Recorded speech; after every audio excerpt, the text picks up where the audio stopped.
Hallelujah.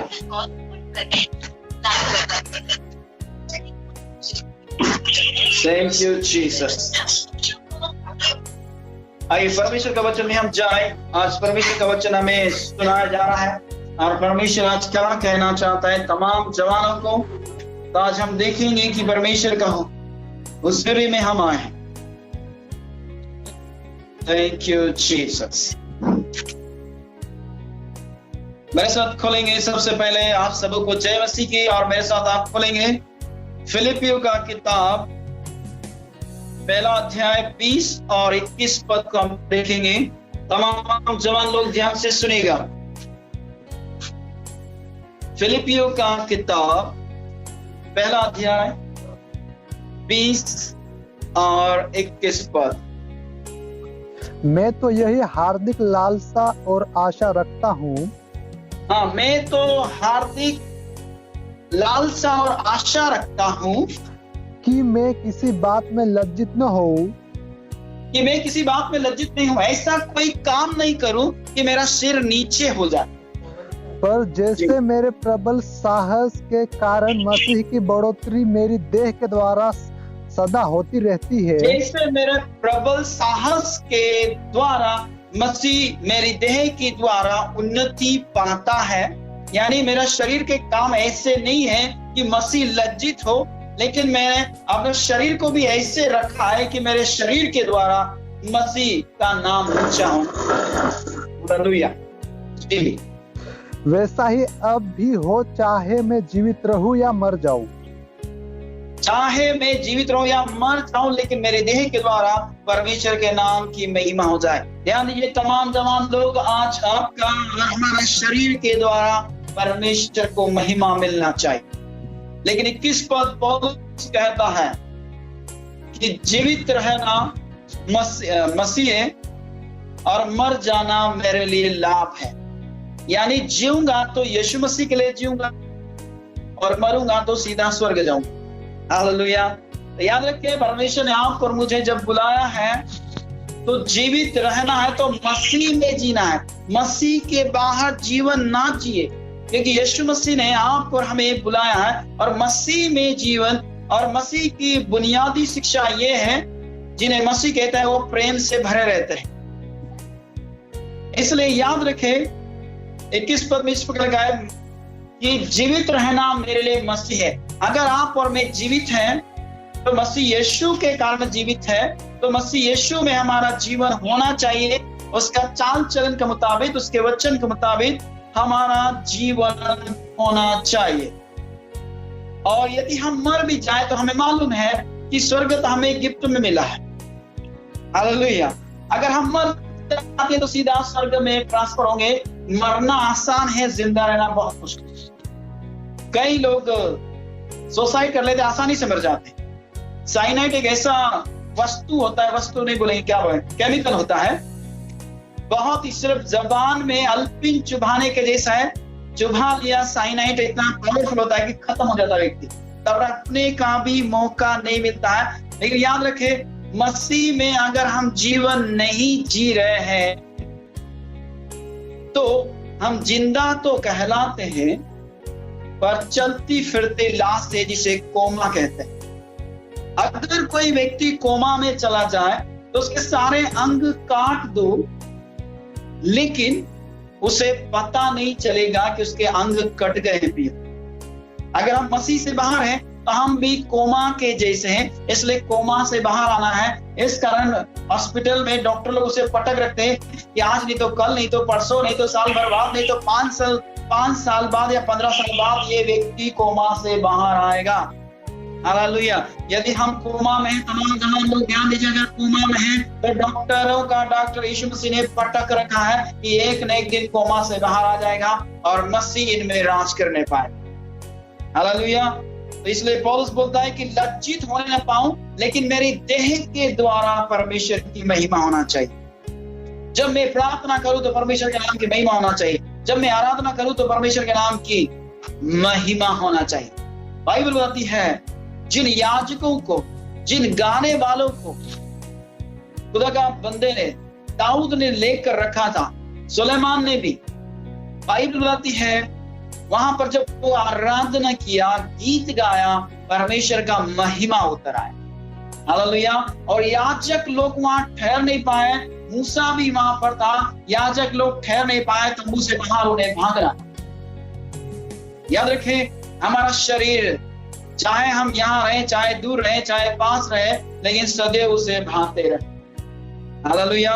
इसलिए जीना है तो मसीह में। इसलिए किसी गीतकार ने गाया है, मसीह बिना जीना बेकार है, वही मेरे जीवन का आधार है। इसलिए आपको मसीह में और मुझे जीना है। मैं आपको एक उदाहरण प्रस्तुत करूंगा।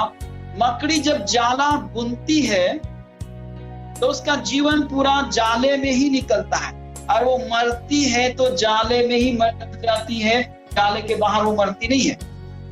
और मछली भी जब मरती है बिना जाल के तो पानी में जीती है, और पानी में ही मर जाया करती है, उसकी उम्र हो जाती है। इसलिए याद रखें, बिना पानी के मछली जिंदा नहीं रह सकती। तो उसी प्रकार परमेश्वर का वचन का बगैर, परमेश्वर के बगैर आप और मैं जिंदा नहीं रह सकते हैं। इसलिए याद रखें, मसीह में जीना है, मसीह में मरना है। आप एक और पद पढ़वाऊंगा, फिलिपियों की किताब 3 अध्याय उसका 14 पद। तमाम जवान लोगों से मैं बात कर रहा हूं, और आज परमेश्वर का वचन कह रहा है, फिलिपियों 3 का 14, निशाने की ओर दौड़ा चला जाता हूँ। यदि आप दौड़ रहे हैं और आपको मालूम नहीं कि किस दौड़ में दौड़ रहे हैं, निशाना आपने साधा है कि नहीं, और दौड़े चले जा रहे हैं, तो मैं बोलता हूं रुक जाओ। ऐसी बस में मत बैठो जो तुम्हें मालूम ही नहीं कि उतरना कहां है। कई लोग चढ़ जाते हैं। एक बार मेरे साथ ऐसे ही घटना हुआ। मैं बस में चढ़ा जरूर, लेकिन मैं बस में चढ़ गया और टिकट काटने वाला, और मैं भूल गया कि मुझे उतरना कहां है। और मैं विचार करने लगा कि उस गांव का नाम क्या, कि मैं कहीं प्रचार करने जा रहा था, और उस गांव का नाम मुझे याद नहीं आ रहा था। मैं सोचा भी क्या करूंगा, अगर ये मुझे पूछेगा कि जाना कहां है, तो मैं उसे जवाब क्या दूंगा, क्योंकि मेरे साथ और कोई नहीं था, केवल मैं अकेला ही सफर कर रहा था, और मुझे जाकर वहां प्रचार करना था। और मैं सोचता रहा, वो आता रहा, करीब एक व्यक्ति से पैसा ले रहा था, टिकट दे रहा था, और जब मेरे पास आया, मैंने सोचा इसको जवाब क्या दूं। उसने बोला कहां जाना है। 2 मिनट के लिए मैं चुप रहा, और दोबारा पूछा, अरे जाना कहां है, जवाब दो। मैं बोला खुदा मुझे याद आ जाए, और तुरंत मुझे याद आया। मैंने बोला मुझे वहां जाना है। हालेलुया। तो याद रखिए, अगर आप बिना निशाने के दौड़ रहे हैं तो रुक जाइए, नहीं तो आप लक्ष्य को प्राप्त नहीं करेंगे। जी सुरेश भाई, आगे पढ़ेंगे। ताकि वह इनाम पाऊं जिसके लिए परमेश्वर ने मुझे मसीह यीशु के ऊपर बुलाया है। मैं दौड़ इसलिए रहा हूं, आप और मैं जितने भी जवान लोग दौड़ रहे हैं, इसलिए दौड़ रहे हैं कि इनाम पाना है। और एक बार फिर से रिपीट करें, इनाम भी पाना है जिसे यीशु मसीह ने मुझे ऊपर बुलाया। हालेलुया। नीचे नहीं बुलाया है प्रियो, तमाम जवान लोगों को भी, बच्चों को भी परमेश्वर ने ऊपर बुलाया है, और निशाने की ओर दौड़ना है। इसका मतलब आपका और मेरा निशान स्वर्ग है, वहां पर दौड़कर पहुंचना ही है, क्योंकि यीशु मसीह ने बुलाया है, और इस संसार में नहीं, लेकिन स्वर्ग में इनाम पाना है।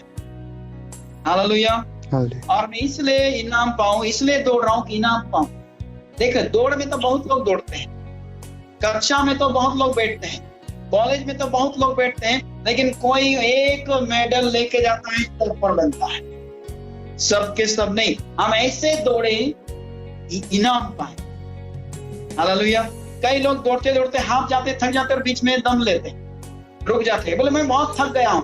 कई लोग दौड़ते दौड़ते गिर पड़ते हैं, और उठने का चांस नहीं, तब तक पूरी रेस पूरी हो जाती है प्रियो।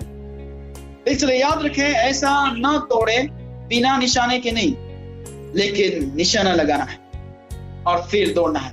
एक बार एक व्यक्ति आदिवासी भाई था, और रेंजर ने उस बारे में विचार किया था।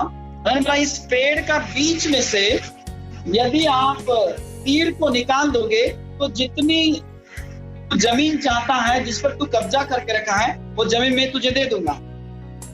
तब उस व्यक्ति ने, उसने सोचा ये तो मेरे बाएं हाथ का खेल है, फिर मैं रोजाना अभ्यास करता और तीर से दोनों शाखाओं का बीच में से निकाल सकता। उसने दूर से तीर चलाया, यानी निशाना सा, और यकीन मानिए उस व्यक्ति ने दोनों शाखाओं का बीच में से तीर को पार कर दिया, दोनों शाखाओं को टच नहीं किया, और जो रेंजर था उसने उन्हें जमीन नाप दी जिस पर वो कब्जा जमा कर बैठा था। उसने सोचा कि ये निशाना नहीं लगा पाएगा, उसमें से तीर नहीं निकालेगा, लेकिन वो माहिर था और उसने निशाना साधा और बचपन से प्रैक्टिस किया था, इस कारण से चूक नहीं पाया और जमीन फ्री में मिल गए। कहने का मतलब यही है, आप भी निशाना साधे और उसी के मुताबिक दौड़े ताकि इनाम पाए।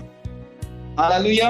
और यीशु मसीह ने फिर ऊपर बुलाया। फिर फिलिपियों 4:13 भी पढ़ेंगे, वहां पर इस प्रकार लिखा होगा कि जो मुझे ताकत देता है, सामर्थ देता है, मैं उसमें सब कुछ कर सकता। हालेलुया।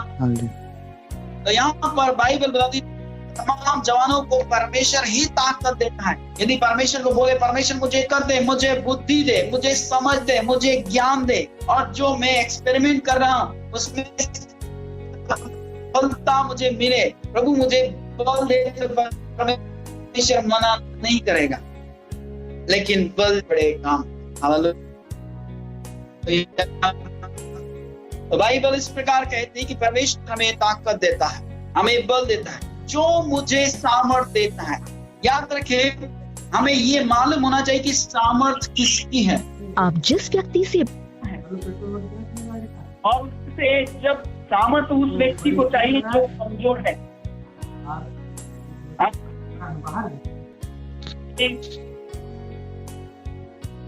क्या बहुत कमजोर हो गया और वो सोचने लगा था कि ये राजा थे, सब डर गए थे, कांप रहे थे कि सनहेरीब उन्हें जान से मार डालेगा, किसी को छोड़ेगा नहीं, क्योंकि सामरिया को उजाड़ दिया, बड़ी बड़ी शहरपनाहों को उसने खत्म कर दिया है।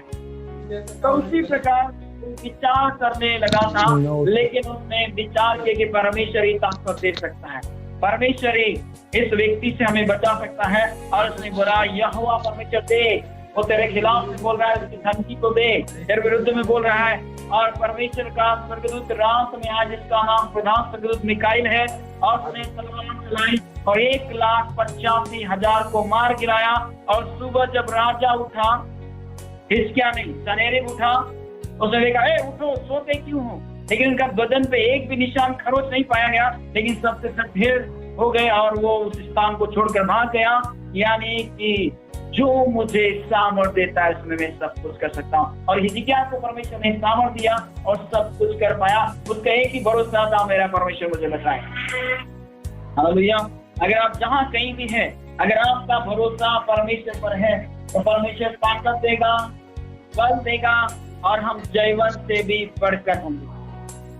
तो बाइबल यहाँ पर ये बताती है, लेकिन एक और पद रोमी की किताब 12:5 को देखेंगे। रोमी की किताब 12 है। वैसे ही हम जो बहुत है मसीह में एक देह होकर, मसीह में एक देह होकर आपस में एक दूसरे के अंग है, आपस में एक दूसरे के अंग हैं। और मैं आपको ऐसे समझाऊंगा, अंगारा अलग होकर कभी भी गर्म नहीं हो सकता। हालेलुया। शरीर जरूर एक है, अंग अलग अलग है, लेकिन अंग अगर कहे कि मुझे इस पैर की जरूरत नहीं है, आंख की जरूरत नहीं है, तो ये गलत है। इसलिए मसीह में हम सब एक है, लेकिन अलग अलग हैं। लेकिन इसको जिस प्रकार मैंने बोला, अगर अंगीठी में अंगारा है, अंगारे को उठाकर बाहर रख दिया जाए और अंगारा बोले कि मैं जलता रहूंगा, भूजूंगा नहीं, तो कुछ समय के बाद वो ठंडा हो जाएगा जो गर्म था, और राख में तब्दील होते हुए टाइम नहीं लगेगा और वो फिर किसी काम का नहीं होगा। लेकिन उसी अंगारे को जो ठंडा हो गया है वापस चूल्हे के अंदर डाले, भट्टी के अंदर डाले, वो वापस गर्म हो जाता है। तो उसी प्रकार से हम सब एक देह हैं, अंग अलग अलग है। और बाइबल ऐसे बताते हैं, 1 कुरिन्थियों 9:24 को भी देखेंगे कि तुम ऐसे दो लो। 1 कुरिन्थियों 9:24। क्या तुम नहीं जानते कि दौड़ क्या में नहीं तो जानते? दौड़ में तो सब ही,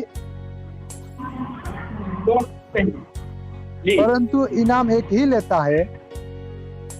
हाँ, क्या तुम नहीं जानते कि दौड़ में तो सभी दौड़ते हैं? मेरे ख्याल से पौलुस वहाँ कई धावकों को देखा होगा, इसलिए कुरिन्थी के कलीसिया को लिख रहा था। उसने धावकों को अच्छी तरह से देखा था कि दौड़ने वाले दौड़ते हैं। मैं आपको पीटी उषा के बारे में मैं बताना चाहूंगा। पीटी उषा एक ऐसी धावक थी जो भारत की तरफ से दौड़ती। आप और मैं जितने दौड़ने वाले हैं, मसीह यीशु में हम यीशु मसीह की तरफ से दौड़ रहे हैं। और पीटी उषा ऐसी दौड़ी, उसने 3 गोल्ड मेडल जीते, वो भी भारत को जितवाया और भारत को ऊंचा करवाया। भारत का नाम नीचा नहीं हुआ।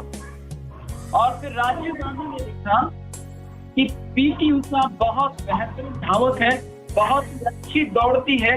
तब उन्होंने पीटी उषा से बात करके उनके रन के लिए सुबह सुबह जब वो मॉर्निंग के लिए जब जाती दौड़ने के लिए, उनके लिए 4 किलोमीटर का सड़क फ्री में बनवा के दे।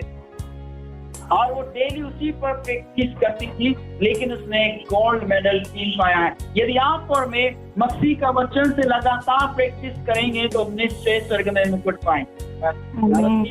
इसलिए आप पर मुझे ऐसे दौड़ना है कि हम जीते, लेकिन प्रैक्टिस अभी से शुरू करना है। थ्योरी में बहुत जी लिया है, लेकिन प्रैक्टिकल कीजिए ताकि हम जीते।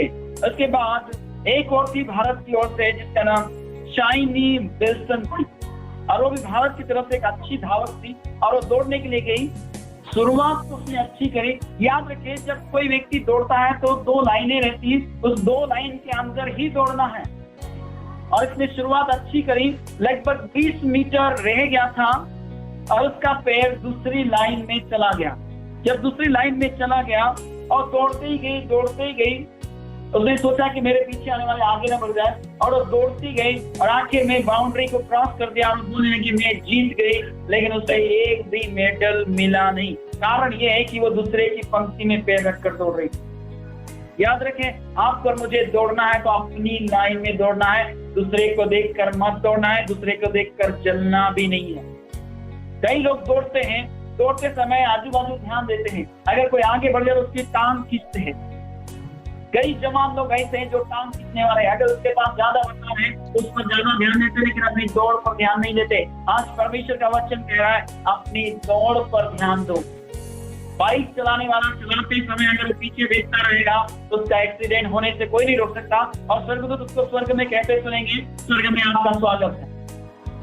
इसलिए याद रखे, हम ऐसे दौड़े कि जीते और इनाम पाए और वो मुकुट हमें मिल जाए। हालेलुया। इसलिए दूसरे की लाइन में ना दौड़े। दूसरे की लाइन का मतलब होता है कि दूसरे की कॉपी ना करें। दाऊद जो था, गोलियत को मारने के लिए बुलाया गया। दाऊद अपने भाइयों की खबर लेने के लिए गया और गोलियत चिल्लाने लगा, है कोई जो मुझसे लड़ सके? अगर कोई मुझे हमारी पूरी सेना हार जाएगी, और यदि मैं उसे हरा दूंगा या मार डालूंगा तो उनकी सारी सेना हार जाएगी। कोई लड़ने वाला नहीं था, और ये देखने के लिए गया था, युद्ध का हालचाल मालूम करने गया था और खाना देने के लिए गया था। और उसने गोलियत को सुना, तब उसने बोला, ये कौन है जो जीवित परमेश्वर की सेना को ललकारता है? और ये भी युवावस्था में, जवानी की अवस्था में। उसके भाई बड़े बड़े दिग्गज लोग नहीं बोले, सेना में बड़े बड़े नहीं बोले, राजा नहीं बोला, उसके कंधे तक लोग आते थे वो नहीं बोला, लेकिन एक 14 या 15 या 16 साल का लड़का जो है, ये खतना रहित फलिस्ती जीवित परमेश्वर की सेना को कैसे ललकार सकता है? अरे तुम्हें कुछ तुम्हारा खुद नहीं खुलता, ये ललकार तुम चुपचाप बैठे हो। दाऊद ऐसे बैठने वाला नहीं था, लेकिन किसी ने बोला, एक लड़का उसे लड़ना चाहता। शाऊल ने बोला, उसे मेरे पास लेकर आओ, और उसे पूछा, हे जवान, तू किसका लड़का है? तब उसने बोला, मैं तो तेरे दास ईसे का लड़का। तब उसने बोला, तू फलिस्ती से कैसे लड़ेगा? वो बचपन से योद्धा है। हालेलुया। एक अभिषेक पाया हुआ व्यक्ति को बिना अभिषेक पाया व्यक्ति सलाह दे रहा है कि देख भाई, वो बचपन से योद्धा है। कई बार लोग बोलेंगे ये बहुत ताकतवर है, ये बीमारी बहुत ताकतवर है, तू जीत नहीं पाएगा। लेकिन दाऊद ने बोला था, मैं जीतूंगा सेनाओं के यहोवा के नाम। हालेलुया।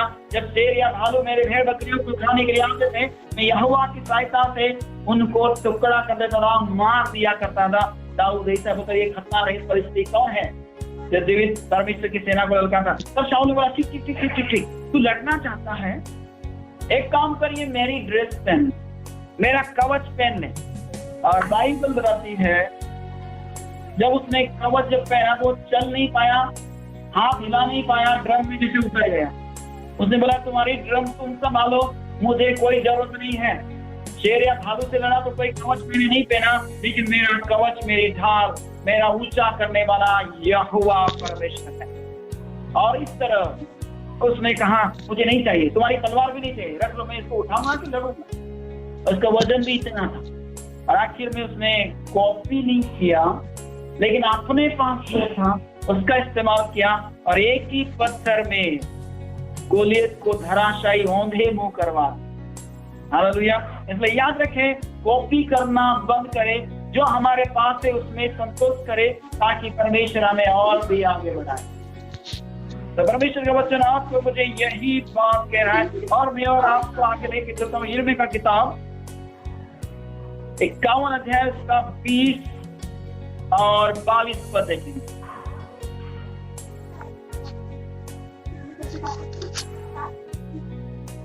बीस 51 का 20 और 22 यानी 22 तक लगातार।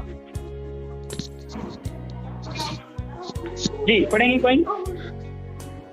तू मेरा फरसा और युद्ध के लिए हथियार ठहराया गया है।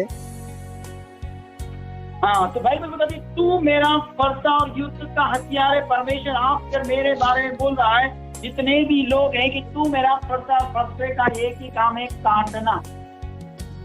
युद्ध का हथियार है, यानी जब लड़ाई पर योद्धा जाता है तो हथियारों का इस्तेमाल करता है। तो परमेश्वर के हाथ में आप और मैं एक ऐसा हथियार है जिसे परमेश्वर उपयोग करना चाहता है। हालेलुया। लेकिन हथियार वही है जिसमें जंग न लगे। और कई हथियार लोहे के होते हैं जिनमें जंग लग जाता है, कई हथियार पीतल के होते हैं, कई हथियार कांसे के होते हैं। इसलिए याद रखें, हथियार वही है जिसे परमेश्वर इस्तेमाल करता है। हम चलते फिरते हथियार हैं जिसे परमेश्वर कहता है, तू मेरा फरसा है और युद्ध का हथियार है। आगे चलेंगे उसी में। तेरे द्वारा मैं जाति जाति को तितर बितर करूंगा।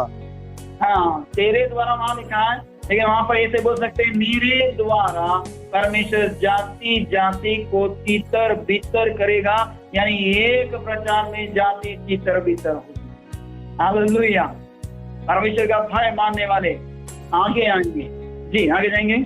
और तेरे ही द्वारा राज्य राज्य को नष्ट करूंगा। तेरे ही द्वारा राज्य राज्य को नष्ट करेंगे। एक मसीह राष्ट्र होगा आने वाला दिनों में। हालेलुया। जी। तेरे ही द्वारा मैं सवार समेत घोड़ों को टुकड़े टुकड़े करूंगा। तेरे ही द्वारा यानी तेरा वचन ऐसा होगा, यानी तू मेरा हथियार है, मैं उस हथियार को ऐसा उपयोग करूंगा, हर एक को टुकड़ा टुकड़ा करूंगा। जी। तेरे ही द्वारा रथी समेत रथ को भी टुकड़े टुकड़े करूंगा। घोड़े सवार को भी, रथ को भी, रथी को भी टुकड़ा टुकड़ा करूंगा। यानी तुझे ऐसा प्रबल वचन दूंगा कि तू मेरा हथियार है। और वो वचन यानी वो तलवार, वो हथियार हमारे मुंह में है। एक बार वार करने से कई बार वो काटती है। हालेलुया। जी। तेरे ही द्वारा मैं स्त्री पुरुष दोनों को टुकड़े टुकड़े करूंगा। दोनों को टुकड़े टुकड़े करूंगा। और तेरे ही द्वारा मैं बूढ़े और लड़कों दोनों को टुकड़े टुकड़े करूंगा। और फिर आगे कहा है, तेरे ही द्वारा जवानों को और जवान स्त्रियों को भी टुकड़ा टुकड़ा करूंगा। यानी जब आप परमेश्वर का हथियार को उपयोग करेंगे तो उनके हृदय छिद जाएंगे और पुराना स्वभाव खत्म हो जाएगा, संसारिक अभिलाषाएं खत्म हो जाएगी, शैतान का जो बंधन है वो टूट जाएगा, जो पर्दा उन पर गिरा हुआ है वो फट जाएगा और वो मसीह में सुदृढ़ मजबूत होकर परमेश्वर के भेंट के समान वो चढ़कर आए। हालेलुया। इसलिए परमेश्वर जवानों को कह रहा है, जवानों को भी टुकड़े टुकड़े करूंगा, यानी कि परमेश्वर का वचन जब उनका हृदय में जाएंगे वो बुरी चाल से फिरेंगे और परमेश्वर की ओर आएंगे। इसलिए आपका और मेरा कर्तव्य है कि अभी जब हम परमेश्वर ने हमें हथियार बनाया है, हम उपयोग में आ जाए। कहे परमेश्वर में चोखा यंत्र, परमेश्वर में हथियार हो जिसे तू उपयोग करने वाला है। हम जानते येहू को, गिदोन को एक हथियार था, परमेश्वर ने उपयोग किया। सिमसोन को उपयोग किया, बाराक को उपयोग किया, यूसुफ को उपयोग किया। परमेश्वर दानियल, शेद्रक, मेशक, अबेदनगो को उपयोग किया क्योंकि वो हथियार थे। आप और मैं भी हथियार हैं जिन्हें परमेश्वर उपयोग करना चाहता है। हालेलुया। और देखेंगे दूसरा कुरिन्थियों 10:4, और यहाँ पर भी हथियार का बारे में कहा गया है कि हमारे हथियार शारीरिक नहीं है। जी, दूसरा कुरिन्थियों 10:4 देखेंगे। क्योंकि हमारी लड़ाई के हथियार शारीरिक नहीं है। सुन लीजिए, क्योंकि हमारे लड़ाई के हथियार शारीरिक नहीं है। कई लोग शरीर से लड़ते फिरते, उसने मुझे ऐसा क्यों बोला, उससे बात नहीं करूंगा, उसने मुझे ऐसा क्यों बोला, उसको छोड़ूंगा नहीं, उसने मुझसे ऐसा क्यों बर्ताव किया, उसको कभी आने नहीं दूंगा मेरे घर में, प्रार्थना करने के लिए आएगा कोई भगा दूंगा। ऐसे कई लोग शरीर से लड़ रहे हैं। हमारे हथियार लड़ाई के शारीरिक नहीं है। एक बार फिर से मैं कहता हूं, अगर आपको गुस्सा आता है, लड़ाई करने का मन होता है, बुरा विचार आता है, इसका मतलब है आपके लड़ाई के हथियार शारीरिक है और आप शरीर से लड़ रहे हैं। आपके हथियार आत्मिक नहीं है, परमेश्वर के द्वारा सामर्थ्य नहीं है, क्योंकि आप शरीर से लड़ते फिरते हैं। और जो कोई शरीर से लड़ता फिरता है वो आत्मिक नहीं है। अगर मुंह से गाली करता है, गुस्सा करता है, झगड़ा करता है, बुरी बुरी बातें बोलता है, वो आत्मिक नहीं है, लेकिन वो शारीरिक है। और परमेश्वर ने हमें आत्मिकता के लिए बुलाया, शारीरिकता के लिए नहीं बुलाया है। शरीर से लड़ने के लिए नहीं बुलाया है, लेकिन आकाश के प्रधान अधिकारियों से लड़ने के लिए बुलाया है। तो फिर क्यों हम शरीर की लालसाओं को पूरा करें? जी, पढ़ेंगे। पर गढ़ों को ढा देने के लिए परमेश्वर के द्वारा सामर्थ्य है। हाँ, गढ़ों को ढा देने के लिए कहना है डेली। जिसने आकाश को नहीं बनाया, जिसने पृथ्वी को नहीं बनाया, वो आकाश के नीचे से, पृथ्वी के ऊपर से नष्ट हो जाए। यिर्मयाह का किताब जब आप पढ़ेंगे आपको मिल जाएगा। समझदार को इशारा काफी है। यदि आप गढ़ों को नहीं ढा रहे हैं, इसका मतलब आप शारीरिक हथियार को इस्तेमाल कर रहे हैं, लेकिन हम शारीरिक हथियार नहीं है हमारे पास। हम हमेशा युद्ध का मैदान में, लेकिन परमेश्वर के द्वारा गढ़ों को ढाने वाले सामर्थ्य हथियार हमारे पास है, और वो आत्मिक है, जो दिखाई नहीं देते लेकिन हमारे पास छेद डालते। हालेलुया। इसलिए अगर कोई लड़ता है तो शरीर से लड़ रहा है, वो गलत बात है। शरीर से ना लड़े, लेकिन गढ़ों को ढा दे। आपका शहर में, आपके इलाके में, आपके घर में, आपके गली में, आपके मोहल्ले में हो सकता है किसी इंसान के अंदर बहुत सारे गढ़ उसने बना करके उसे ध्वंस कर दे, टुकड़ा टुकड़ा कर दे। जिस प्रकार येहू ने बोला था कि ने बाल के एक बड़ा यज्ञ करने जा रहा हूं, इसलिए सभी को बुला लो, उसके उपासकों को बुला लो। और उसने बुलाया, बोला कोई जिंदा नहीं बचना चाहिए, और सबकी गर्दनें रेत की सी हो। कहने का मतलब गढ़ों को ढाना है।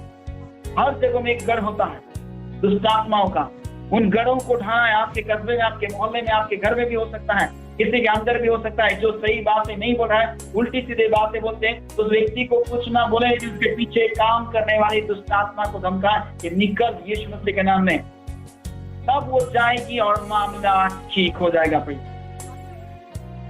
ठीक है, 5 पद भी देखेंगे इसका। इसलिए हम कल्पनाओं का और हर एक ऊंची बात का जो परमेश्वर, हम बहुत कुछ कल्पनाएं करते हैं, हर कल्पनाओं का और हर एक ऊंची बात का, जी, जो परमेश्वर की पहचान के विरोध में उठती है, खंडन करते हैं। परमेश्वर का पहचान का विरोध में उठती है, उसका खंडन करते हैं। यदि परमेश्वर की पहचान हमारे अंदर है और उसका विरोध में ये उठ रही, ऐसी भावना, ऐसी कल्पनाएं, ऐसी बातें उठ रही है, उनका खंडन करे। और तीसरी बात वो कहता है, हर एक भावना को कैद करके मसीह का आज्ञाकारी बना देते हैं। हालेलुया। ऐसी कोई भावना मसीह के विरोध में उठ रही है, उसे कैद कर और मसीह का आज्ञाकारी बना दे। तो बाइबल यहाँ आज तमाम जवानों को बात कर रही है कि हर एक कल्पनाओं को, हर ऊंची बात को जो परमेश्वर की शान का खिलाफ में उठती है।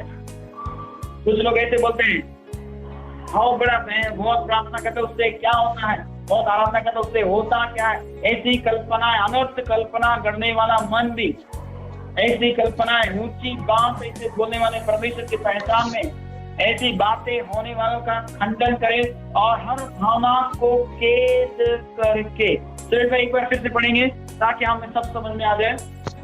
जी 4 से सर 5 पद। इसलिए हम कल्पनाओं का और हर एक ऊंची बात का जो परमेश्वर, यदि आप मसीह का खिलाफ में, अगर आपका दिमाग में कुछ बातें आ रही है, आप रुक जाइए। ऐसी कल्पनाओं को घोषणा बनाने मत दीजिए, उन्हें बढ़ावा मत दीजिए। हर ऊंची बात को जो परमेश्वर की पहचान के विरोध में उठती है, हर कोई अपना बोलबाला बना रहा है, तो ऐसे परमेश्वर के पहचान का विरोध में अगर ऐसे कुछ उठता है उसका खंडन करें। बोलना नहीं, ऐसे विचार चले जाए, ऐसी बातें हट जाए। जी। और हर एक भावना को कैद करके मसीह का आज्ञाकारी बना देते हैं। हर एक भावना को कैद कर लो, पकड़ लो। वहां पर पौलुस ने बोला है, मैं अपनी देह को मारता कूटता और वश में रखता हूँ। ऐसे कैसा मेरी आंख बाहर चली जाए, ऐसे कैसे मेरे जबान कुछ अलग बोल जाए, ऐसे कैसे मेरे काम जो गलत बोल सके, ऐसे कैसे मेरे पैर जहाँ मैं ना चाहूँ वहां ले जाए। मैं इसे कंट्रोल किया है, वो भी परमेश्वर का वचन से। हर एक भावना को कैद कर दे, जाने न दे और मसीह के आज्ञाकारी बना दे। देखा जाता है कि जब किसी बेल को तैयार किया जाता है, और जितने भी सुनने वाले ध्यान से सुने, शायद कुछ लोगों को नहीं मालूम है, जब गाय का बछड़ा बड़ा होता है, उसे जब तैयार किया जाता है तो बीच मैदान में एक खूंटा गाड़ा जाता है और एक बड़ी लकड़ी लंबी सी उसमें पिनाई जाती है, और उस बछड़े का जो बड़ा हो गया है, जवान हो गया है, उसके गर्दन पे उस जुए को रखा जाता है और गोल गोल वो घूमता ही रहता है। और बच्चे उसका मजाक भी उड़ाते हैं, उसको झटके भी मारते रहते हैं ताकि वो चलना सीख जाए। वो नहीं सीखता है और गर्दन बहुत हिलाता है कि मुझे बहुत दर्द हो रहा है, बहुत दर्द हो रहा है, लेकिन उसका स्वामी उसे एक अच्छा चलने वाला, एक धावक बनाना चाहता है ताकि वो गाड़ी को खींच सके, हल में चल सके, खेत का जुताई अच्छा कर सके। इस तरह से उसको चलाता है। फिर उसके बाद किराना यानी लकड़ी काटता है और उसमें एक बूढ़े बैल के साथ उसे उस जुए को उसके अंदर जोत देता है और उसे धीरे धीरे चलने के लिए मदद।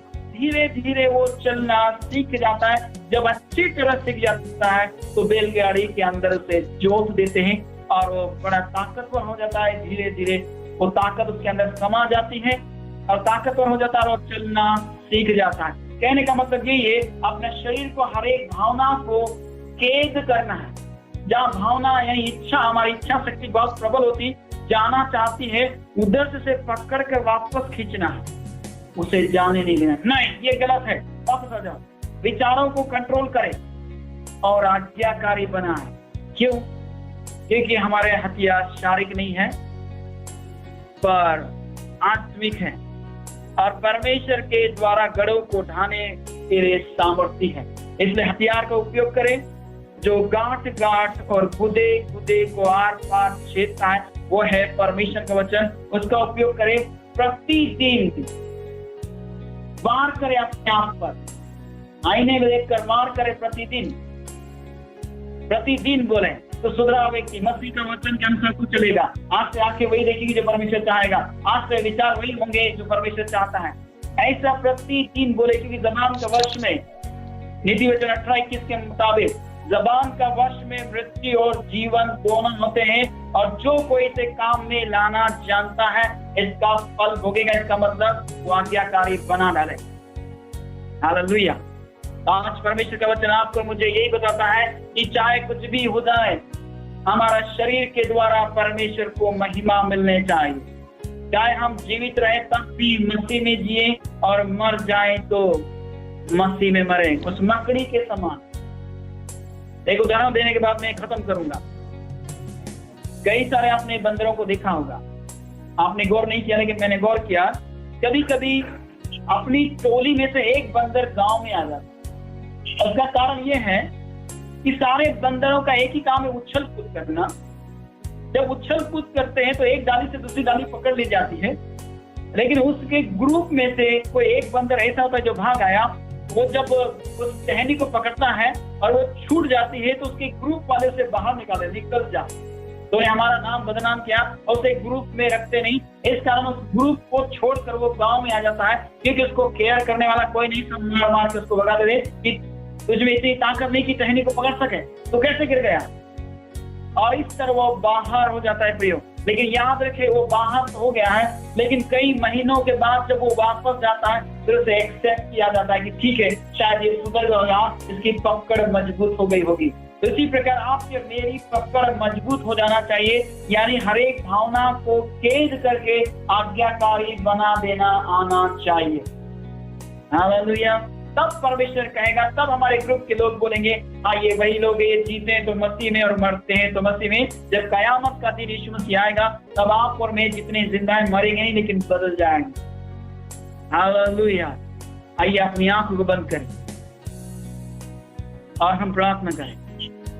यहाँ प्रभु आज परमेश्वर का वचन मुझे सुनाया गया है और हमारे शरीरों के द्वारा तुझे महिमा मिलने पाए, हम ऐसे दौड़े इनाम पाए जिसे यीशु मसीह ने आप पर मुझे ऊपर बुलाया है, और कहे कि जो मुझे ताकत देता है। अगर भावना कैद नहीं हो रही है, आज्ञाकारी नहीं हो रहा है, कल्पनाएं और हर एक ऊंची बात हो रही है और परमेश्वर के पहचान में वो बढ़ रही है, तो उसे प्रार्थना करके खुदा मुझसे नहीं हो रहा है, लेकिन तू मुझे ताकत देगा तो सब कुछ हो जाएगा, तू मुझे सामर्थ देगा तो मैं आज्ञाकारी से बना दूंगा।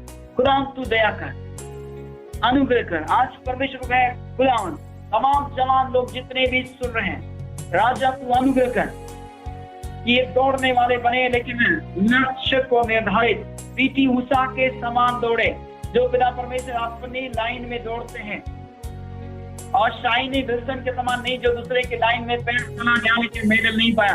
हम ऐसे दौड़े ताकि इनाम पाए, मुकुट पाए जो मुरझाने वाला नहीं, क्योंकि शारीरिक व्यक्ति शारीरिक बातों पर मन लगाता है, लेकिन आत्मिक व्यक्ति आत्मिक बातों पर मन लगाता है। ताई अपनी आंख बंद करें और हम प्रार्थना करें और परमेश्वर से कहें, कई बार हम चुप गए होंगे, दाऊद के भाई चुप गए, गोली से डरने लगे। हो सकता है आपका जीवन में से कई गोलियत होंगे जिनसे आप डर रहे होंगे कि मुझसे नहीं हो रहा है। कई लोग प्रार्थना नहीं कर पा रहे हैं, वो डर रहे होंगे। कई लोग आराधना नहीं कर पा रहे होंगे, डर रहे होंगे। कई लोगों को प्रचार करना नहीं आ रहा, डर रहे होंगे। कई लोग सुसमाचार सुनाने में कतरा रहेंगे, लोगों के सामने आने से कतरा रहेंगे, या किसी का भय सता रहा होगा। लेकिन मैं आपको बड़े से बड़े गोलियत को मारने की क्षमता परमेश्वर ने आपको मुझे दिया है, क्योंकि उसने बोला है तू मेरा एक चोखा यंत्र है, तू मेरा एक युद्ध का हथियार है और मैं तुझे उपयोग करने वाला हूं। Thank you Jesus. हम धन्यवाद देते हैं पिता, आप सामर्थ्य है, आप बलवान है।